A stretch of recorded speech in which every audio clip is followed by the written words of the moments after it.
여러분 안녕하세요. 경영학과 김창기 교수입니다. 오늘은 금융과 보험 이 과목 중에서 자금 시장에 대해서 한번 생각해 보기로 하겠습니다. 자, 이 내용은 금융학 원론 교과서에 있는 챕터 4 부분입니다.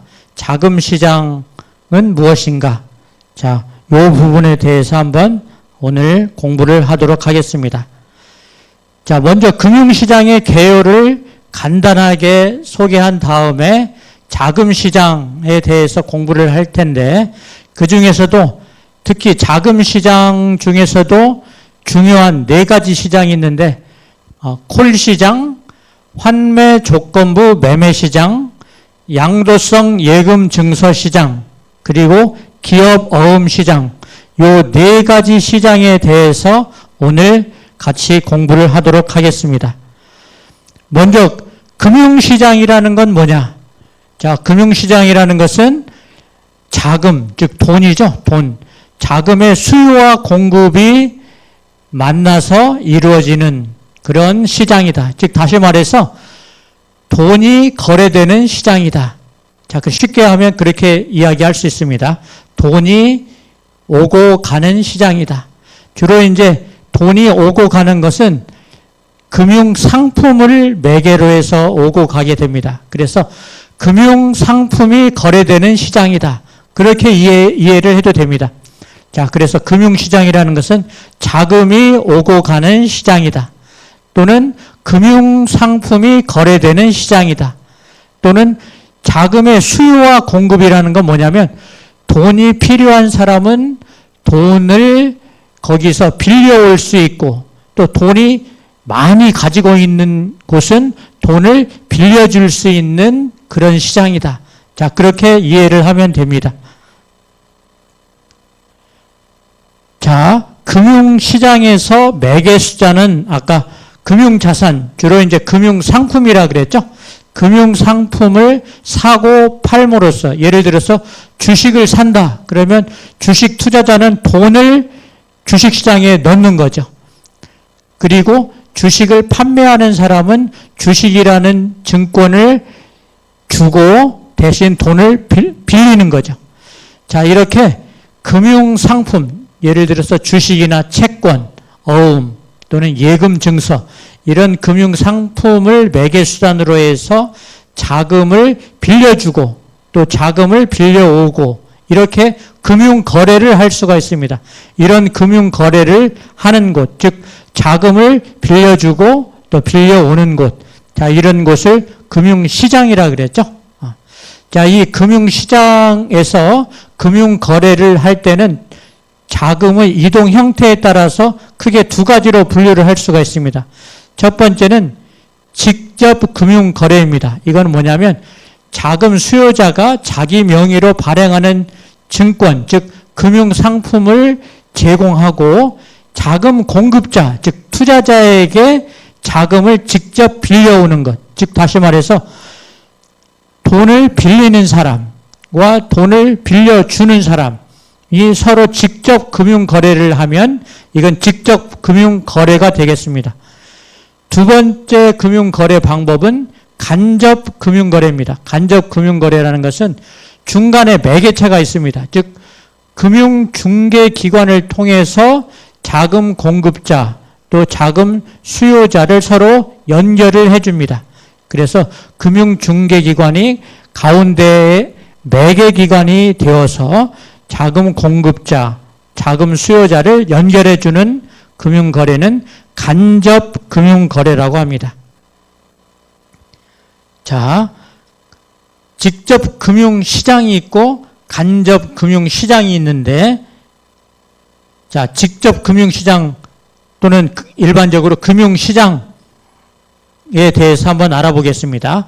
금융시장이라는 것은 좀 전에 이야기한 것처럼 자금을 빌려주고 빌려오는 시장 또는 금융상품을 거래하는 시장이라고 할 수 있습니다. 자, 그 중에서도 자금시장, 있는데 이 자금 시장은 우리가 오늘 공부하려고 하는 시장입니다. 이 자금 시장은 다른 말로 하면 단기 금융시장이라고 이야기합니다. 단기라는 것은 만기가 1년 이내다 그런 뜻입니다. 그래서 만기 1년 이내의 금융상품을 거래하는 시장을 자금시장이라고 합니다. 그래서 자금시장에서는 여러 가지 종류가 있지만 오늘은 4가지 자금시장에 대해서 공부를 해보려고 합니다. 자, 콜시장, 환매조건부 매매시장, 양도성 예금 증서시장, 그리고 기업어음시장. 자, 이렇게 4가지의 시장을 오늘 공부를 하겠습니다.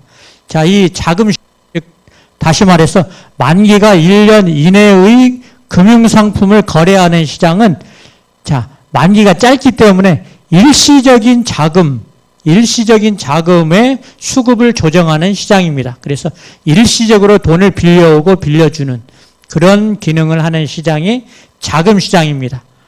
자, 이와는 반대로 장기적으로 금융거래를 하는 곳은 자본시장이라고 합니다.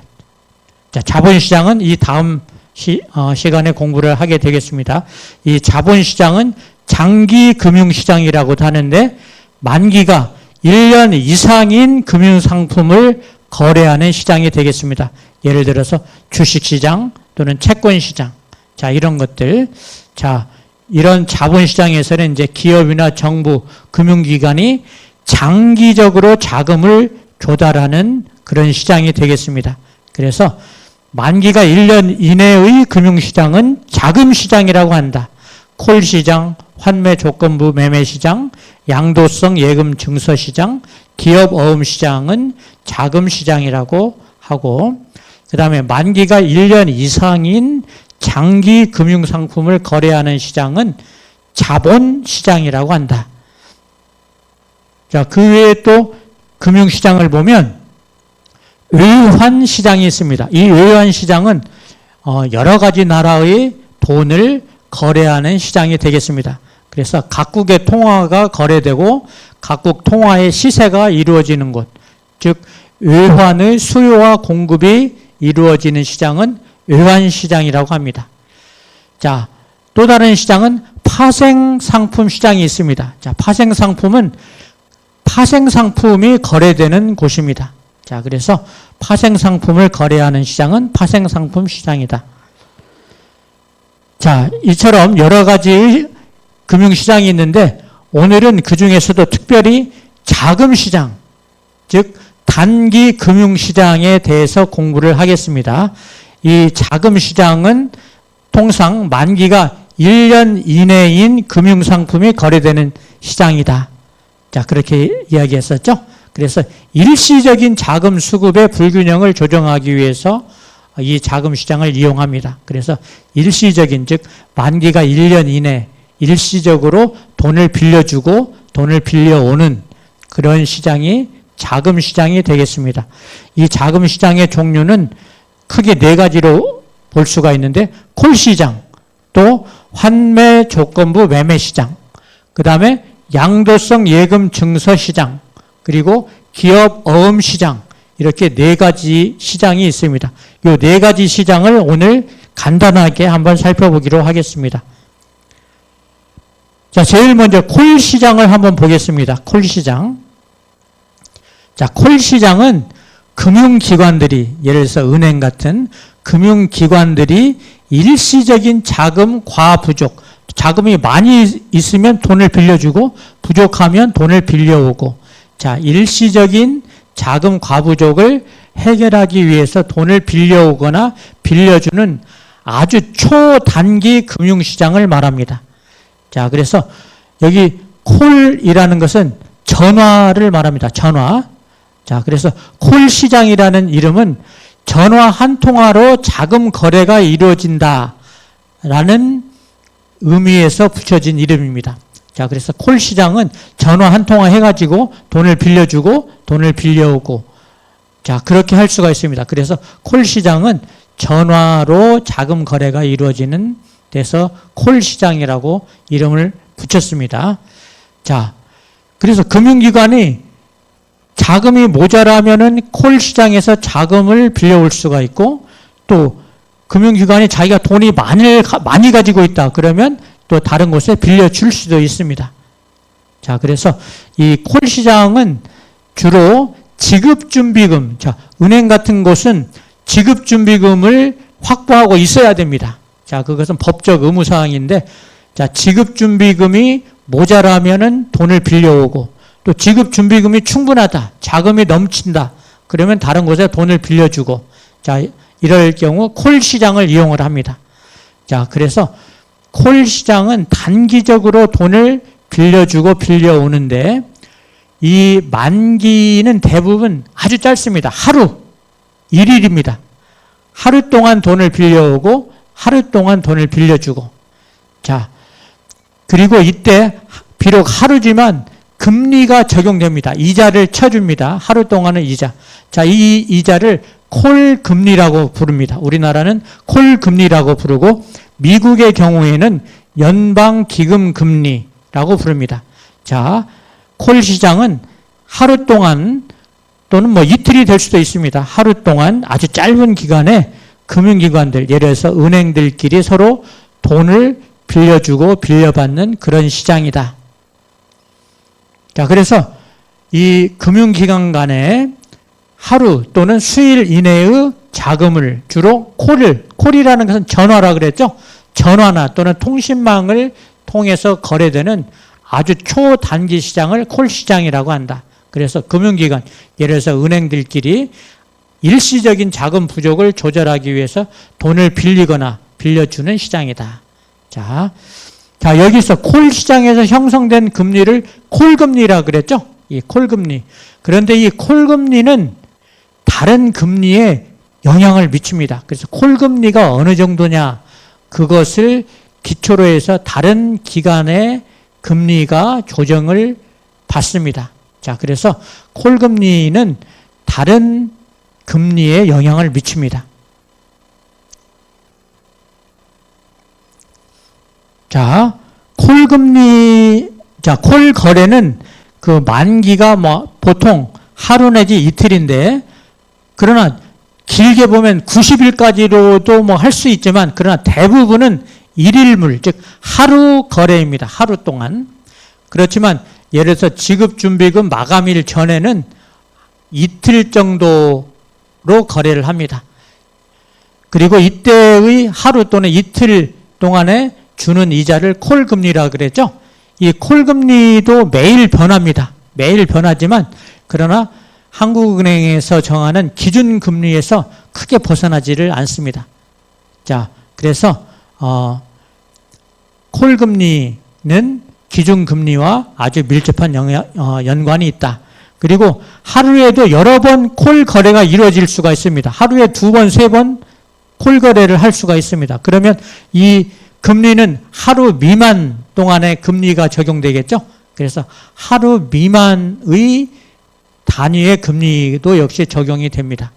자, 그리고 이 그림에서 보는 것처럼, 자, 돈이 부족해서 빌려오는 경우는 콜머니라고 합니다. 콜머니. 그래서 전화를 걸어서 돈을 빌려오는 거죠. 그래서 그걸 콜머니라고 합니다.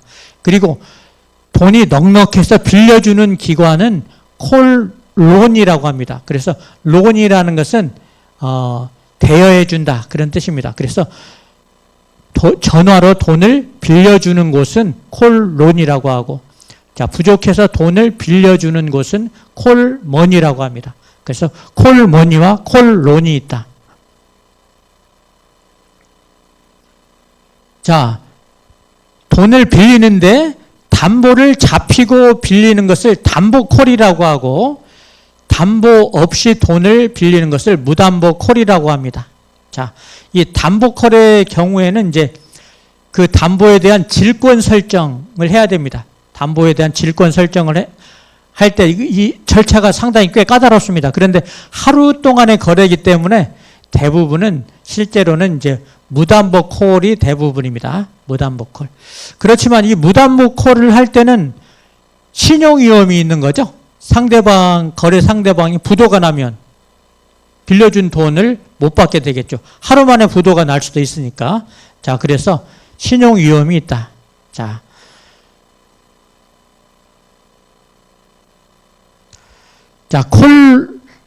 콜머니하고 콜론은 아까 이야기했었죠? 자, 콜이라는 것은, 자, 콜은 전화한다. 그런 뜻이죠. 전화. 그래서 그건 전화라는 뜻인데, 금융기관이 아주 짧은 기간, 예를 들어서 하루나 이틀 동안에 돈을 빌리는 것을 콜이라고 합니다. 콜. 자, 그리고 콜머니라는 것은 돈이 없는 기관이 돈을 빌리는 경우, 즉 자금 수요자죠. 돈을 빌리는 곳은 콜머니라고 하고, 자금 공급자, 즉 돈이 넉넉해서 빌려주는 곳은 콜론이라고 합니다. 그래서 콜머니는 자금 수요자, 즉 돈이 없어서 빌리는 곳, 콜론은 돈이 넉넉해서 빌려주는 곳, 자금 공급자는 콜론이라고 합니다. 자, 그리고 이 콜머니와 콜론이 직접 거래를 할 수도 있지만, 그렇지만 상대방을 찾기가 어렵겠죠. 어디가 돈이 넉넉한 곳인지 그것을 금방 찾기가 어렵겠죠. 하루 만에. 자, 그래서 중개기관이 있습니다. 그래서 돈이 넉넉한 곳, 또 돈이 필요한 곳을 파악을 해서 중개해주는 중간에 있는 중개기관이 있습니다. 그건 주로 이제 한국자금중개 또는 서울외환외국환중개, KIDB 자금중개 이런 등등 콜 시장에서 이 중개기관이 있습니다. 자, 수수료를 받고 중개를 해주겠죠. 예. 자, 이 콜 시장에서 거래를 할 때, 계약을 할 때 중개기관을 끼고 하면은 중개거래가 되겠고, 직거래라는 것은 당사자들 간에, 즉 공급자와 수요자, 당사자들 간의 직접 거래는 이제 직거래입니다. 자, 중개거래와 직거래가 있는데 대부분 중거거래가 대부분입니다. 자, 두 번째 자금시장은 환매조건부 매매시장입니다. 이 환매조건부 매매라는 것은 영어로 RP 또는 르포, REPO, 르포라고도 합니다. RP 또는 르포라고도 하는데, 이 RP 또는 르포는 리퍼체이스 어그리먼트의 약자입니다. 자, 리퍼체이스라는 것은 뭐냐면 되산다. 자기가 팔고 난 이후에 다시 되사오는 것을 리퍼체이스라고 합니다. 그래서 환매 조건부라는 말은 내가 뭘 팔았는데 그것을 다시 되사겠다. 그런 뜻입니다. 또 반대쪽은 내가 뭘 사왔는데 나중에 되팔겠다. 그런 뜻입니다. 그래서 환매 조건부라는 말은 일정 기간 이후에 정해진 가격으로 다시 되사오는 것을 조건으로 파는 것을 이야기합니다. 자, 그래서 매매일에 예를 들어서 매도자는 예를 들어서 채권을 팝니다. 매수자에게 채권을 팔고 이 채권 가격 또는 매매 대금을 받는 거죠. 자, 그 말은 뭐냐면 돈을 빌려오는 거죠. 그리고 일정한 기간이 지난 이후에 환매일이 되면은 이 매도자는 채권을 다시 되사옵니다. 그 대신에 매수자에게 원금과 이자, 즉 환매 대금, 원금 플러스 이자를 지급하겠죠. 자, 이처럼 채권을 처음에 팔고 나중에 다시 채권을 되사오고, 자, 채권을 팔 때는 채권 가격, 즉 매매 대금을, 즉 돈을 빌려오게 되는 거죠. 돈을 빌려오고 나중에 환매일이 되면은 채권을 다시 되사와야 됩니다. 이 경우는 환매 대금, 즉 원금 플러스 이자를 매수자에게 지급해야 되겠죠. 자, 이러한 거래, 즉 무엇을 팔아놓고 다시 되사오겠다라는 거래를 환매 조건부 매매라고 합니다. 자, 이 환매 조건부 매매는 담보가 있는 거죠. 채권, 주로 이제 채권을 담보로 하는 거죠. 자, 그래서 이 환매 조건부 매매 또는 간단하게 RP 또는 르포라고 하는데 이거는 일정 기간 이후 정해진 가격으로 되사오는 것을 조건으로 주로 증권, 주로 이제 채권입니다. 주로 증권을 사고 파는 거래를 환매 조건부 매매라고 합니다. 자, 이 거래 대상이 될 수 있는 것은 뭐 채권, 주식 등등이 가능하지만 주로 채권을 거래 대상으로 합니다. 자, 이 환매 조건부는 실제로 단기 자금을 조달할 때 사용됩니다. 그러니까 환매하는 기간이 굉장히 짧은 거죠. 예, 환매하는 기간이 굉장히 짧은 기간입니다. 그리고 이 매도자는 증권을 실제로 팔지 않고 잠시 빌려준다는 개념이죠. 이건 왜냐하면 다시 되사와야 되니까. 다시 되사와야 돼. 똑같은 것을 팔고 일정 기간 후에 똑같은 걸 다시 되사와야 되는 거니까 사실은 빌려줬다가 다시 회수하는 거죠. 예. 그렇지만 이 채권을 팔 때 돈을 빌려오는 거니까 자금을 조달하는 거죠. 그래서 담보를 잡히고, 즉 채권이라는 담보를 잡히고 돈을 빌려주는 그런 개념으로 생각을 하면 됩니다. 그래서 낮은 금리, 담보가 있기 때문에 낮은 금리로 단기간에 자금을 빌려오는 그러한 상품이 되겠습니다. 그래서 환매 조건부 매매라는 것은 단기간에 채권을 담보로 잡아서 단기간에 자금을 빌려오고 나중에 다시 채권을 되사옴으로써 빌려온 돈 플러스 이자를 지불하는 거죠. 예. 그래서 매수자 입장에서는 단기간에 낮은 금리로 돈을 빌리는 겁니다. 자, 그래서 환매 조건부 매매 시장이라는 것은 매매 당사자 간의 특정한 증권, 예를 들어서 채권을 일정한 기간 이후에 매매 당시 가격 플러스 소정의 이자를 더한 가격으로 다시 환매, 다시 되사오겠다라는 것을 조건으로 매수하거나 또는 매도하는 그러한 시장이 되겠습니다. 자, 그래서 이 대상 자산이 있는 거죠. 채권, 주로 이제 채권입니다. 채권을 담보로 돈을 빌리기 때문에 이것은 담보부 자금 대차 거래, 즉 담보를 잡히고 돈을 빌려오는 그런 거래가 되겠습니다. 자, 주로 이 담보는 채권이 주로 담보가 되지만 주식이랄지 또는 다른 자산을 담보로 잡혀도 됩니다. 자, 이렇게 일정 기간 후에 다시 되사오겠다는 조건으로 돈을 빌려오는 것을 환매 조건부 매매라고 합니다. 자, 이 환매 조건부 매매는 여러 가지 종류가 있습니다. 자, 한번 살펴볼까요? 자, 금융기관, 예를 들어서 은행과 일반 고객, 투자자 간에 이런 환매 조건부 거래를 했다. 그러면 이것은 대고객 RP라고 부릅니다. 그리고 은행과 은행 사이에서 환매 조건부 매매를 했다. 그러면 이것은 기관 간 RP라고 부릅니다. 그리고 한국은행이 공개시작 조작을 위해서 한국은행이 이 RP를 발행할 수가 있습니다. 이런 경우에는 한국은행 RP라고 합니다. 또 특정한 담보, 예를 들어서 채권이면 채권, 주식이면 주식, 이렇게 담보를 특정했을 때의 RP는 특정 담보 RP라고 합니다. 그런데 이렇게 특정하게 담보를 정하지 않고 담보 풀을 정해놓고 유사한 담보로 대체할 수가 있습니다. 자, 이럴 경우에는 일반 담보 RP라고 합니다.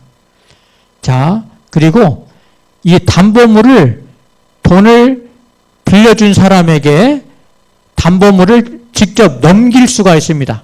소유를 넘기는 거죠. 자, 이럴 때는 인도형 RP라고 합니다. 그런데 이 담보물을 실제로 넘기지 않고 그냥 담보물을 판 것처럼만 하고 매도자가 그대로 담보물을 가지고 있는 경우가 있습니다. 자, 이런 경우는 점유 계정형 RP라고 합니다. 자, 이런 경우에는 이제 신용 위험이 있겠죠? 왜냐하면 담보물을 확보를 못했으니까 신용 위험이 있습니다.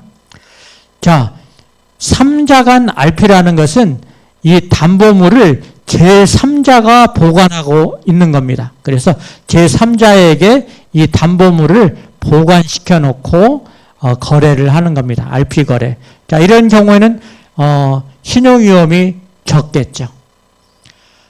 자, 만기가 또 하루 동안 돈을 빌리는 것을 오버나잇 RP라고 합니다. 그리고 또 만기가 어떤 일정한 기간을 정해놓고 하는 것은 기한부 거래 RP다. 자, 이렇게 이야기를 하고, 만기가 정해지지 않고 어느 당사자가 자, 우리 계약을 끝내자라고 환매일을 통지할 수가 있습니다. 자, 일방적으로 환매일을 우리 내일 이제 갚아라. 자, 이렇게 할 수가 있습니다. 자, 이렇게 만기가 특정하지 않고 어떤 당사자가 일방적으로 환매일을 통지해서 계약을 종료하는 그런 RP는 개방형 거래 RP라고 합니다.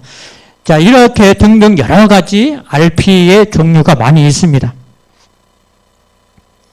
자, 그러면 이 환매 조건부 시장에서 이 RP는 누가 거래하느냐? 주로 은행, 금융투자회사, 보험사, 종금사, 증권금융, 우체국 또는 채권을 대량으로 보유하고 있는 기금, 공사, 자, 이런 기관들이 RP를 거래합니다. 그리고 물론 한국은행도 RP를 거래합니다.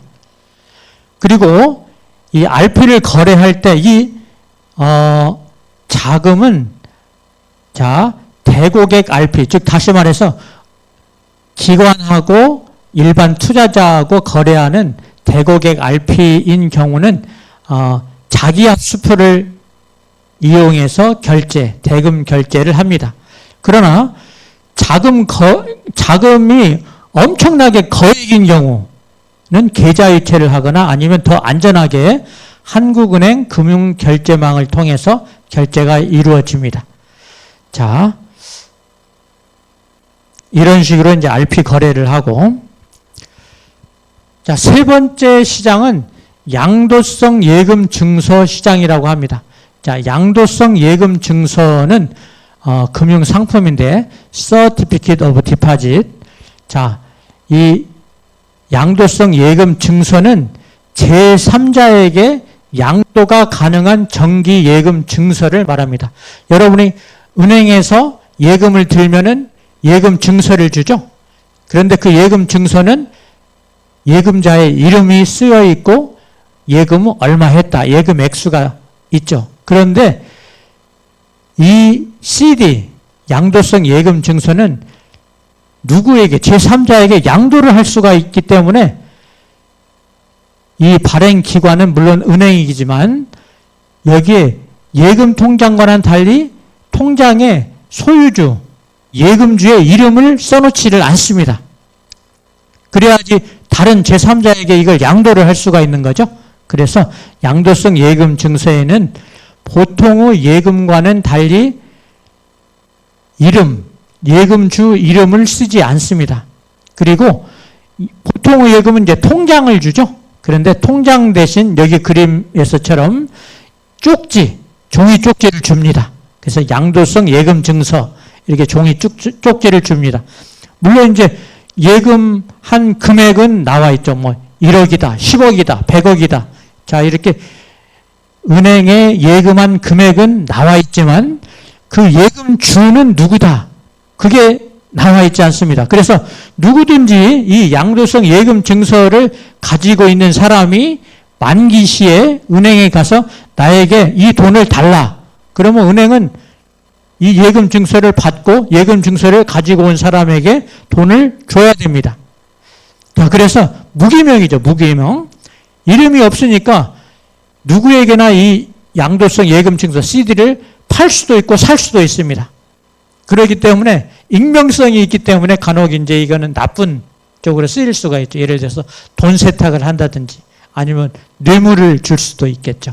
자, 이렇게 안 좋은 기능도 있지만 어쨌든 굉장히 편리하죠. 그래서 제3자에게 양도가 가능한 예금 증서를 양도성 예금 증서라고 한다. 간단하게 CD, Certificate of Deposit. 그리고 이 만기는 30일 이상, 한 달 이상, 또는 어떤 것은 뭐 1년 넘을 수도 있습니다. 만기가. 그러나 대개는 만기가 90일에서 180일 정도가 대부분입니다. 그래서 이 CD는 은행의 정기 예금의 양도성, 즉 누구에게든지 양도를 할 수 있는 양도성을 부여한 무기명 증권이다. 그렇게 이해를 하면 됩니다. 주로 이 CD의 발행 기관은 이제 은행이 되겠습니다. 그리고 이 양도성 예금 증서는 사고 팔 수가 있습니다. 그래서 증권사나 종합금융회사, 종금사에서 이 양도성 예금을 서로 매매를 할 수가 있습니다. 그리고 이 예금 가액, 예금 금액은 뭐 제한은 없지만 대개 이제 500만 원 이상입니다. 그리고 만기도 뭐 크게 제한은 없지만 대개 30일 이상.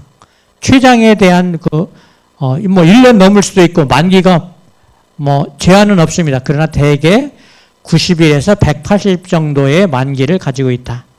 자, 그래서 이 만기일에 이 양도성 예금 증서를 가지고 있는 사람은 누구든지 간에 은행에 와서 그 발행한 은행에 와서 이 양도성 예금 증서 CD를 제시를 하면 거기에 있는 액면 가액, 써 있는 금액을 은행에서 받을 수가 있습니다. 자, 그래서 쉽게 생각하면 이 양도성 예금 증서는 일반적인 예금 통장하고는 달리 그 통장에 이름을 쓰지 않고 또 통장 대신에 쪽지를 주고, 자, 통장에 이름을 쓰지 않았으니까 무기명이니까 누구에게나 사고 팔 수가 있습니다. 그래서 간혹 안 좋은 경우, 즉 돈 세탁 수단으로 쓰인다든지 아니면 뇌물을 준다든지, 자, 이런 용도로 쓰일 수 있지만 그러나 굉장히 편리한 증권이죠.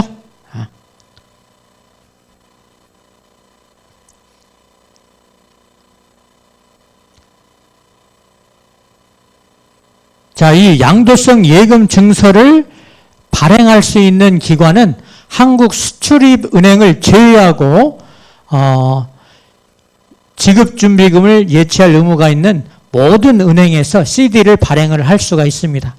그리고 이 CD를 중개하는 중개기관이 있고 또 매수기관이 있습니다.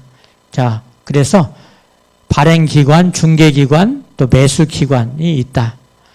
자, 이 매수기관에 따라서 대고객 CD, 은행 CD, 자, 이렇게 구분할 수가 있는데, 대고객 CD라는 것은 이 CD, 양도성 예금 증서를 투자자들, 즉 개인이랄지 일반 법인 또는 단체, 이런 고객들에게 팔 수가 있습니다. 자, 이렇게 일반 고객들에게 파는 것은 대고객 CD라고 합니다. 자, 그리고 또 다른 CD, 은행 CD라는 것이 있는데, 이것은 이제 중개기관을 통하지 않고 은행과 은행 간의 CD를 거래하는 겁니다. 자, 은행과 은행 간에 돈을 사실은 빌리고 빌려오는 거죠. CD를 통해서. 자, 은행 간에 거래하는 CD는 은행 CD라고 합니다. 자, 마지막으로 네 번째 상품은 기업어음이라는 게 있습니다. 기업어음. 자, 기업어음은 CP라고 하는데 Commercial Paper라는 것입니다. 이것은 이제 약속어음, 기업어음입니다. 자, 기업어음이라는 것은 일반적으로 자, 신용 상태가 어느 정도 양호한 기업이 상거래와는, 그러니까 사업과는 상관없이 단순히 돈을 빌리기 위해서 자기 신용을 바탕으로 해서 발행하는 만기 1년 이내의 어음을 말합니다. 그래서 이 어음을 발행을 하고 돈을 빌려오는 겁니다. 그래서 이것은 약속어음이죠. 여기 그림에서 보면 자, 한 20억을 빌리고 싶다. 그러면 어느 기업의 대표이사, 사장이 약속어음을 발행을 합니다. 20억짜리, 이 그림에 보면 20억짜리죠. 20억짜리 약속어음을 발행을 하고 돈을 20억 빌리는 겁니다. 자, 그래서 기업이 돈을 빌릴 때 발행하는 어음을 기업 어음이라고 합니다. Commercial Paper, CP라고 합니다. 그래서 CP라는 것은 필요한 돈을 빌리기 위해서 발행하는 어음이다. 또는 단기 채권이다. 그래서 돈을 빌릴 때 발행하는 차용 증서다. 이렇게 생각하면 됩니다. 그래서 얼마 동안 돈을 빌리고 나중에 이자를 얼마 갚겠다라는 내용을 포함하고 있습니다. 자, 그러면 이 기업 어음과 회사채와의 차이는 무엇일까요? 자, 둘 다 어느 회사가 돈을 빌리기 위해서 발행하는 증권입니다. 자, 둘 다 채권인데, 자, 유사점과 다른 점이 있습니다. 자, CP, 이 기업 어음은 보통 단기 자금을 조달하기 위해서 만기가 1년 이내로 발행을 합니다. 그래서 1년 이내에 다시 되갚아야 되는 거죠. 자, 그리고 이 발행하는 절차가 굉장히 간단합니다. 뭐 이사회에서 이게 승인을 받을 필요가 없이 기업의 대표, 즉 사장님이 돈이 필요할 때는 언제든지 이것을 CP를 발행을 해서 돈을 빌릴 수가 있습니다. 그리고 발행하는 절차도 아주 간단합니다. 그렇기 때문에 신용도가 좀 낮은 회사들이 단기 자금을 빌리고 싶을 때 이 기업 어음을 쉽게 발행을 해서 돈을 빌리는 거죠. 그리고 이 돈을 빌릴 때 이자는 얼마를 주겠다라고 돈을 빌리는 기업이 제시를 합니다. 그래서 투자자들이 그 이자를 보고 투자를 하는 거죠. 그런데 회사채는 조금 다릅니다. 회사채는 규제가 상당히 많습니다. CP는 별로 규제가 없는데 이 회사채는 규제가 상당히 많습니다. 그래서 그 규제에 따라서 회사채를 발행을 하는 절차가 있습니다.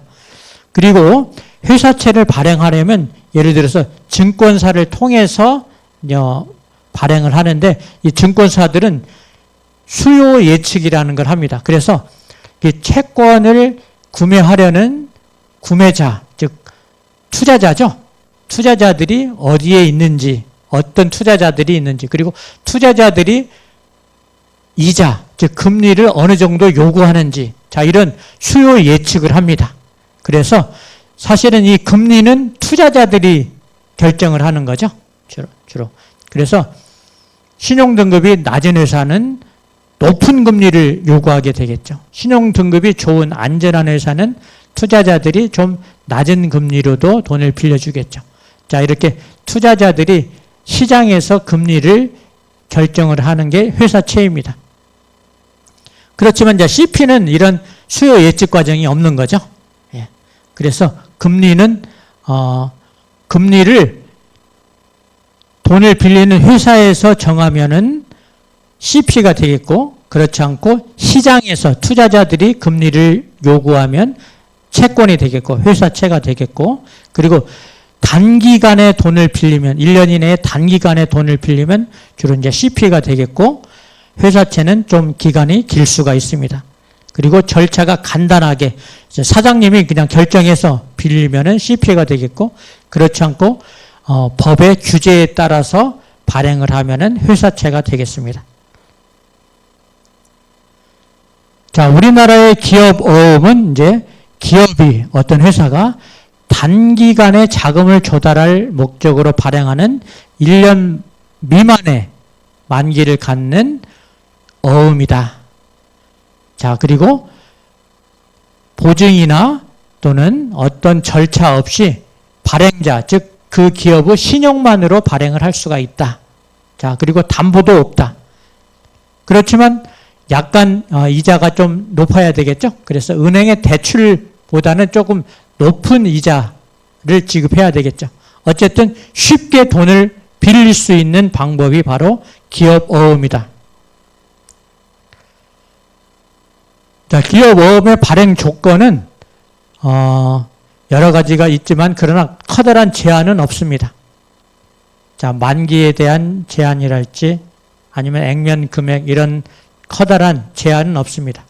그렇지만 어떤 경우에는 신용평가 회사로부터 신용평가를 받은 기업만 이 기업어음을 발행할 수가 있습니다. 왜냐하면 신용위험이 있을 수가 있겠죠. 그래서 때로는 신용평가를 받아야 된다.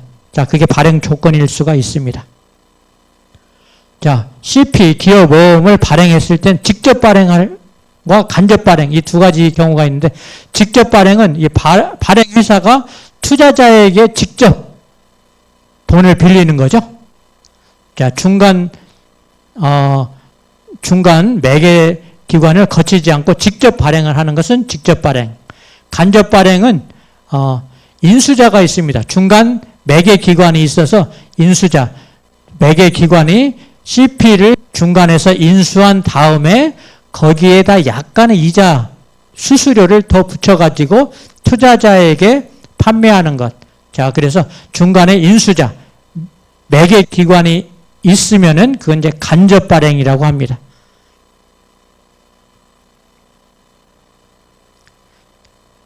자, 참가 기관은 발행 기관, 즉 돈을 빌리는 기관이 있겠고, 그 다음에 중개 기관 있겠고, 할인 및 매출 기관을 이제 중개 기관이라고 하고, 그 다음에 투자자들, 매수 기관이 있습니다. 자, 여기서 할인이라는 것은 자, 액면 가액보다 낮은 금액으로 살 수가 있습니다. 이것을 할인이라고 합니다. 어음 할인. 그러니까 액면은 예를 들어서 액면은 100억이다. 자, 액면 가액. 자, 이 기업 어음에 쓰여 있는 액면 가액은 100억이다. 그렇지만 이 100억을 이 CP를 살 때 투자자는 100억을 다 주는 게 아니고 예를 들어서 뭐 95억이다. 자, 그러면은 5억이 할인된 거죠. 자, 95억에 사가지고 투자를 95억 했습니다. 그리고 나중에 만기 때 100억을 다시 받는 거죠. 그러면 95억을 투자해서 100억을 다시 받는 거니까 5억을 버는 거죠. 자, 어쨌든 액면가액보다 낮은 금액으로 할인을 해서 사고 팔 수가 있습니다.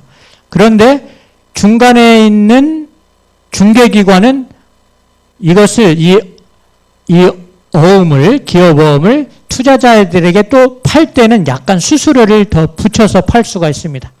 자, 그것을 가산금리라고 하는데 일정 수준의 수수료 또는 가산금리를 얹어가지고 다른 투자자에게 팔 수가 있습니다. 자, 그런데 이 CP는 작은 액수가 아닙니다. 거래 금액이 작은, 뭐 수십억, 수백억. 자, 이런 식으로 큰 돈이 오고 가기 때문에 자, 이 결제를 할 때는 뭐 은행에 계좌이체를 한다든지 아니면 예탁결제원 또는 한국은행의 금융결제망을 통해서 돈을 보냅니다. 자, 그래야 안전하게 돈을 보낼 수가 있겠죠?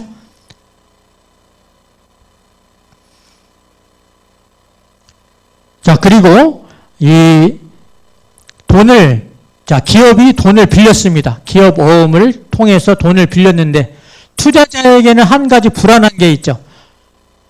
만기 이전에 이 기업이 부도가 날 수가 있는 거죠. 예. 자, 그럴 수가 있습니다. 자, 기업이, 즉 CP를 발행한 기업이 기업 어음을 결제하지 못할 경우, 즉 부도가 났을 경우, 자, 담보를 잡고 발행을 했으면 이 매출 기관, 즉 중개하는 기관이 대신 지급을 하고 이 담보를 잡아놨기 때문에 대신 지급해 줄 수가 있겠죠. 중개기관이 매출 기관이 담보가 있기 때문에 그 담보가 있기 때문에 돈을 투자자에게 지급을 해 줄 수가 있습니다.